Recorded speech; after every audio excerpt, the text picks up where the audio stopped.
Chicken rezala বানাবো, সেই জন্য একটা পেঁয়াজ আর কাঁচা লঙ্কার পেস্ট তৈরি করে নেব। পেঁয়াজ দিয়ে দিলাম, কাঁচা লঙ্কা, পেস্ট তৈরি হয়ে গেছে। আর একটা পেস্ট তৈরি করে নেব, কাজু, পোস্ত, অল্প জল। এখন পেস্ট তৈরি করে নেব। পেস্ট তৈরি হয়ে গেছে। চিকেনটা ম্যারিনেশন করব। 1 কিলো চিকেন আছে এখানে। পেঁয়াজ আর কাঁচা লঙ্কার পেস্টটা দিয়ে দেব, কাজু পোস্ত বাটা, 1.5 টেবিল চামচ আদা রসুন বাটা, 6 টেবিল চামচ ফেটানো টক দই, নুন পরিমাণ মতো, জিরে গুঁড়ো 1 চা চামচ, গোলমরিচ গুঁড়ো 1 চা চামচ, লঙ্কার গুঁড়ো 1/2 চা চামচ আর সাদা তেল 2 টেবিল চামচ। ভালো করে মেখে নেব। মাখানো হয়ে গেছে। 1 ঘন্টা রেস্টে রেখে দেবো। 1 ঘন্টা পর রান্নাটা করব। 1 ঘন্টা হয়ে গেছে, রান্নাটা শুরু করব। কড়াইয়ে তেল, ঘি 1 টেবিল চামচ, গোটা গরম মশলা, তেজপাতা আর শুকনো লঙ্কা দিয়ে দিলাম। ভেজে নেব। ভাজা হয়ে গেছে।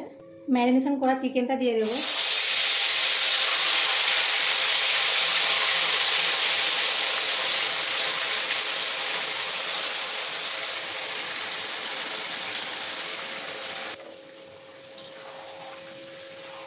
আমি এভাবেই নাড়তে থাকবো।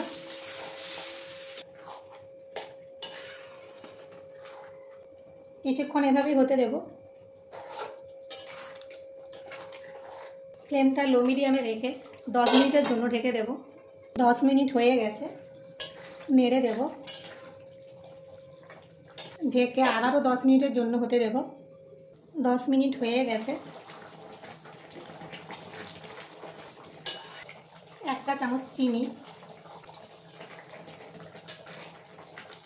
5 মিনিটের জন্য ঢেকে দেব।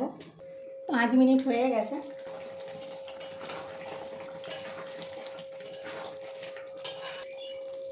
তিন চার ফোঁটা মিঠা আতু দিয়ে দিলাম। 1/2 চা চামচ কেওড়া জল, 1/2 চা চামচ গোলাপ জল। ভালো করে মিশিয়ে দেব। আর একটা রিং রিং করে কাটা পেঁয়াজ। 2 মিনিটের জন্য ঢেকে দেব। 2 মিনিট হয়ে গেছে।